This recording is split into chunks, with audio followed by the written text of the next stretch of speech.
ஆவியாய் துதியுங்கள். அவர் நடத்தும் செயல்கள் எல்லாம் பார்த்தோரை துதியுங்கள். வல்லமையாய் கிரியை செய்யும் வல்லோரை துதியுங்கள்.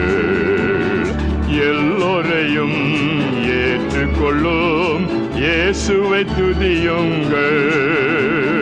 ராஜாதிராஜனாம் இயேசு ராஜன் பூமியில் ஆட்சி செய்வார். அல்லேலூயா, அல்லேலூயா, தேவனை துதியுங்கள்.